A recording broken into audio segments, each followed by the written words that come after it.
Of course, nothing is more challenging than the difficulty of changing perspective, of fundamentally altering your perceptions in a way that will enable you to face dire, trial-by-fire scenarios with solutions that could not be found otherwise.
respect the unique progress of every patient, you must understand that it is possible to completely exhaust your supply of dreams, thereby entering a state in which you will not be able to wake up, even with the help of triggering mechanisms.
Please listen carefully for the sound of an alarm clock, which will automatically play if you are approaching a destabilizing dream weight.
This is highly unusual. It appears you have entered the Sonasculpt diagnostic framework. Patients do not have access to this dream. Diagnostic warning. Unrealistic use of dream objects may result in dream integrity fail states.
Please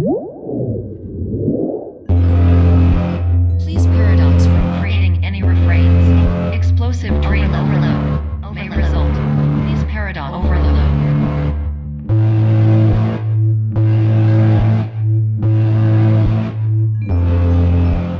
Please overload for dream explosion.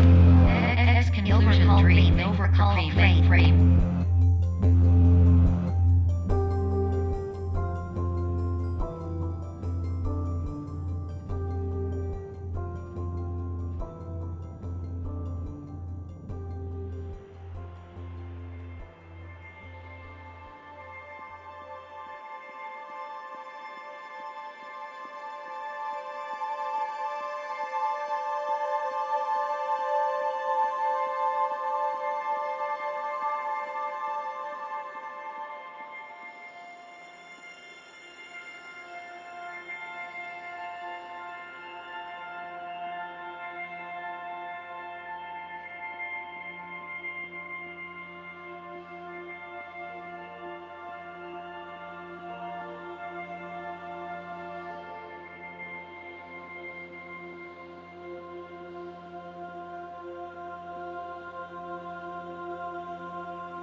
Hello, my name is Dr. Glenn Pierce, and many years ago, I had a dream.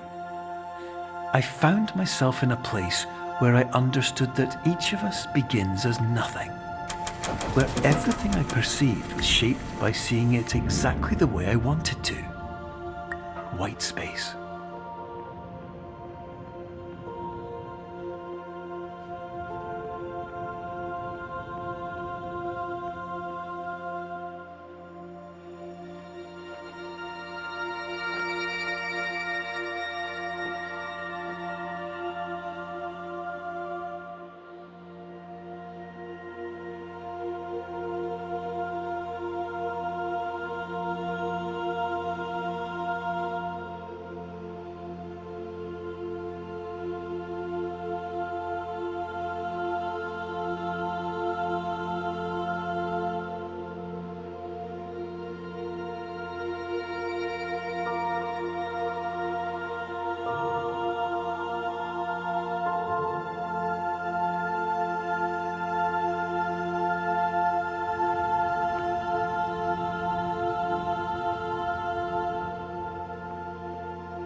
But in white space, I also faced the greatest challenge I could imagine. Because with a lifetime of life itself behind me, and all of the weight that it carried, I realized that seeing things the way I wanted to was not as easy as it used to be.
You're well beyond dreaming now, and further out than anyone has ever come back from. But we hope that you won't get discouraged. After all, if this is a place of pure perspective, isn't it also a place where a different point of view could make anything possible? Isn't that why you came here?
My name is Dr. Glenn Pierce, and by now you may have realised that all of this has happened exactly the way it was supposed to. You see, everyone who comes to the Institute does so because they feel that they are no longer in control of something important to them.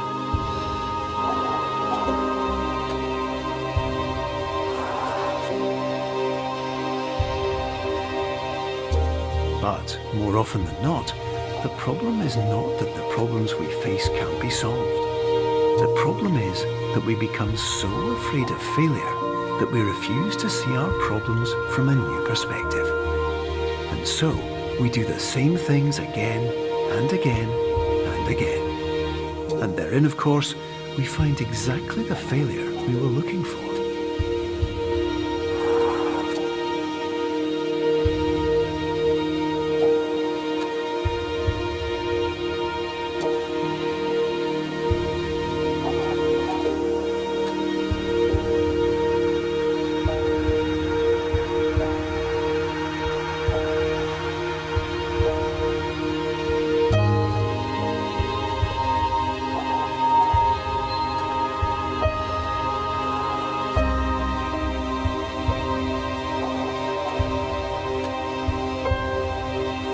Your life will always be a struggle, and you will always have problems.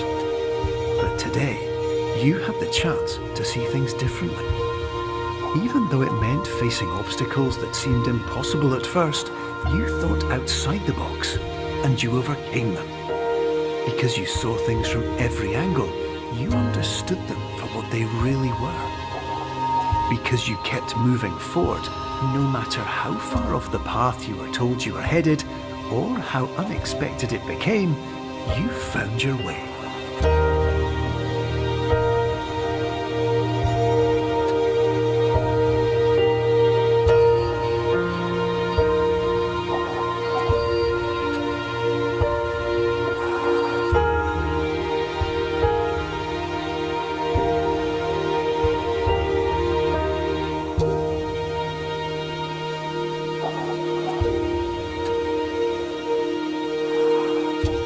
In a few minutes, you'll be back in the real world, and some part of you will say that none of this was real. So how could it have really meant anything? But just like the power of perspective itself, it will have been as real as you believed it to be. All you've got to do is wake up.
Hello, and welcome to the Superliminal Developer Commentary.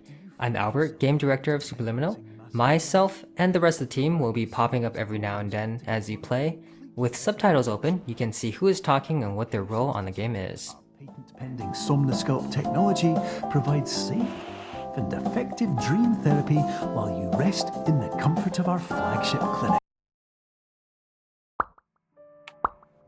Located right next to the secondary overflow parking lot at the University Medical Centre. Somnosculpt, we'll make your dreams come true.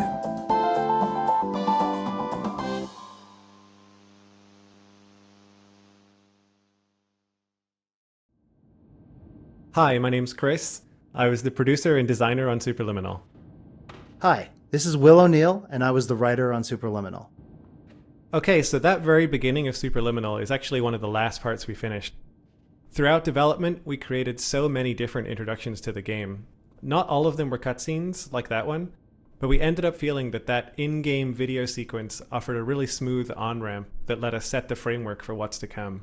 By keeping it grounded in the world, rather than just a video, we felt it to be a good way to get you situated in the game and aware of what's up. So, when I wrote the opening line of, "Are you filled with feelings of self-doubt?" at the beginning of the game, I was definitely envisioning a player immediately, unconsciously responding with yes. And of course, the purpose of that is to sort of pull you into the idea that you're not playing a character in the game, that it's you inside this experience.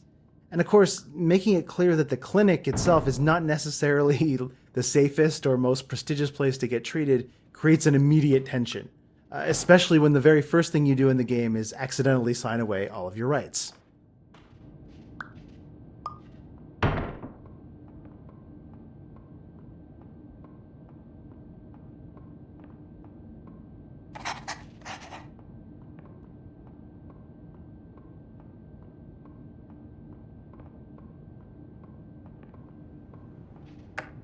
A lot of people ask about how the resizing mechanic works.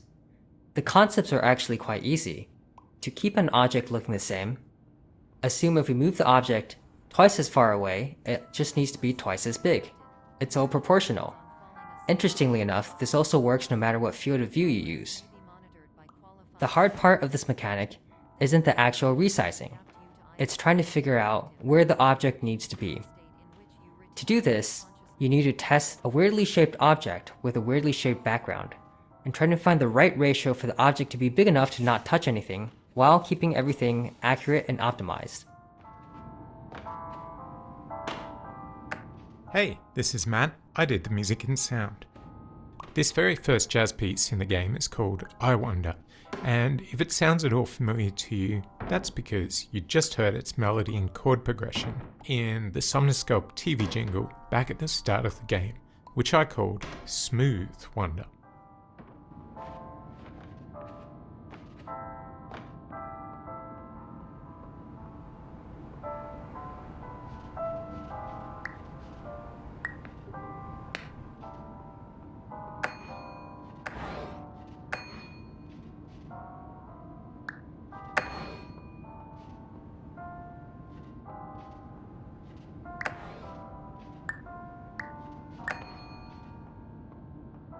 Hi, I'm Logan, and I'm level designer on Superliminal.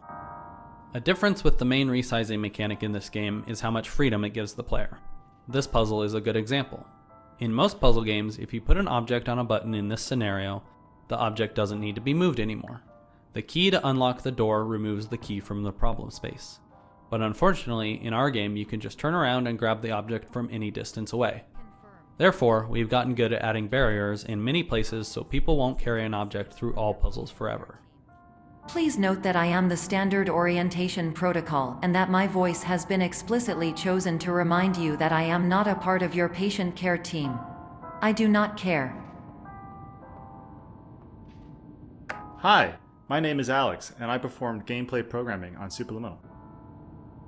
When I joined the project, there weren't really any menus except the absolute bare minimum to get the player into the game, and there wasn't any keyboard support either. So the first order of business was to add proper mouse and keyboard support to the title and pause menus. The hardest part was supporting switching between the two on the fly, because you never know when the player is going to do it, and it could lock them out of the game. With that foundation laid, I started working on controller support.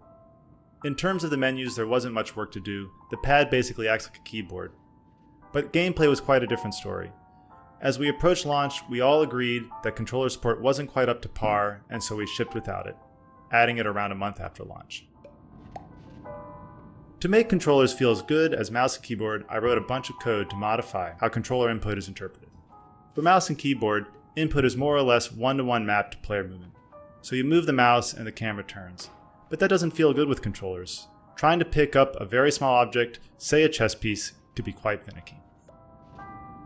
In the end, I made it so looking around accelerates the longer the stick is pressed, and behaves differently based on whether you are looking vertically or horizontally, and also while you are holding an object. Probably the biggest change was a quote-unquote auto-lock feature, which draws the focus to a grabbable object as your cursor gets closer to it. All these changes culminated in controllers feeling much more accurate and satisfying.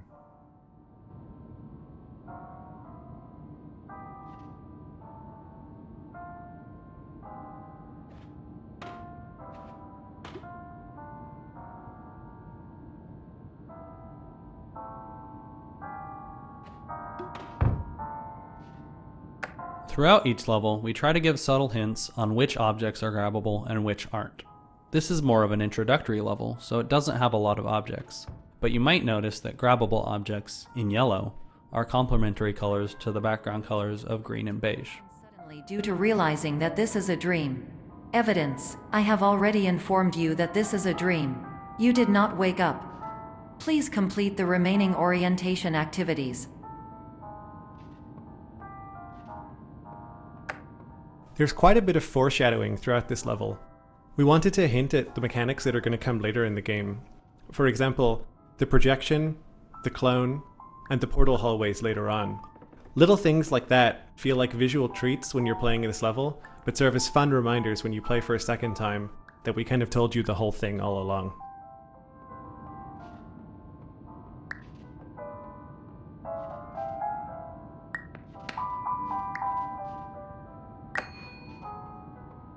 Hi there, I'm Steve. I'm the art director of Superliminal. One of our main visual touchstones for this section centers around a couple of silly questions. What would someone in the early 90s dream up as a futuristic testing facility? And how could they build that on a shoestring budget or with infinite time? I feel like those two questions were ones we actually asked ourselves more than once during the process of making this game.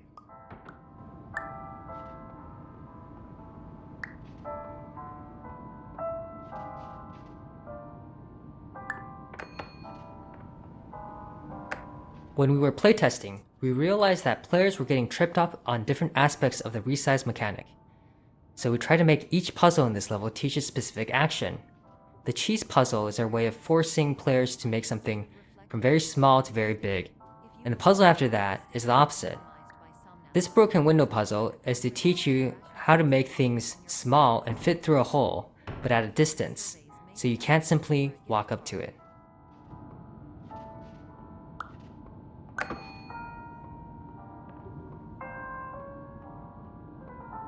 We had this looping hallway for a while, but it was very nondescript and players got confused on where they were and they would get turned around. So our artist Steve helped mock up some windows and landmarks so people can tell where they are. Immediately, we found that playtesters weren't getting lost anymore and understood the moment.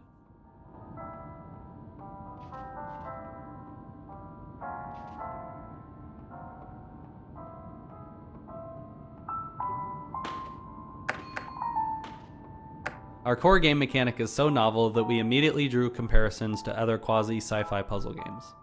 And since our game is about playing with and subverting expectations, we wanted to lean into that and start the first level with a kind of test chamber aesthetic and immediately break that going forward. Narratively, this space is what Dr. Pierce planned to have his dream therapy program look like before it all went wrong.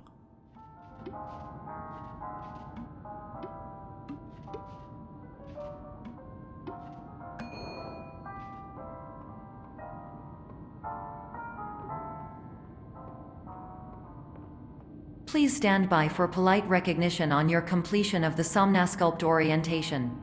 You did it. To maximize the time allotted for your therapeutic journey, please do not delay in proceeding through the final doorway as indicated.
The reason we ended up with this sleep clinic section is because we wanted to convince players that they might have actually woken up from the dream.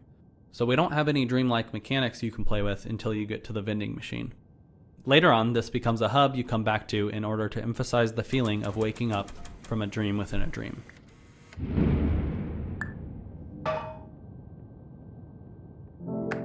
You want the first moment of people walking into this hallway to feel different from other first-person puzzle games. This hallway is designed to feel surprisingly warm, which helps make it feel a little bit surreal, and a little bit odd. Throughout the game, we're bouncing between these two feelings, the feelings of warmth and coldness.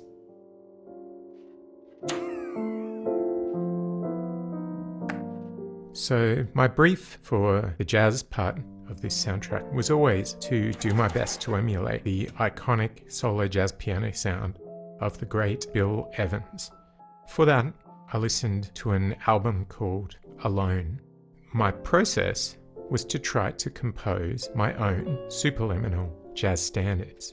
I fleshed out the first chorus and melody. Later on, I workshopped and recorded with my good friend John Reeves. And I'm so glad I did because his piano skills are so much better than mine.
Hello, my name is Dr. Glenn Pierce, and I'd like to talk to you about being special. So special, in fact, that we have no idea where you are. But not to worry, we're working on it.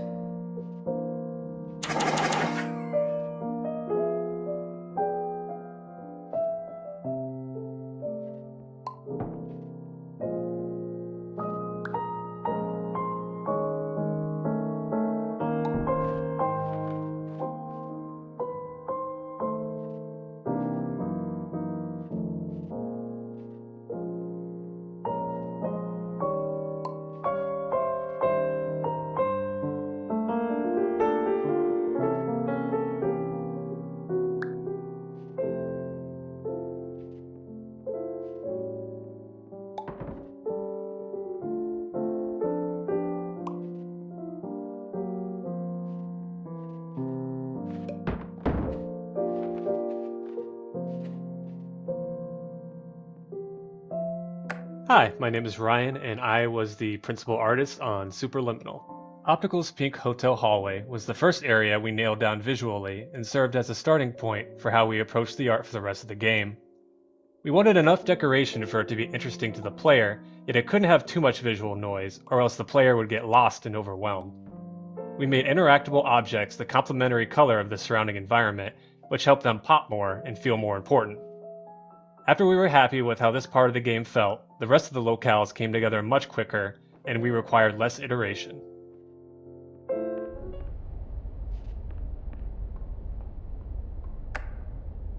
Hello, my name is Dr. Glenn Pierce, and I'm just popping in to give you a quick update on where you are.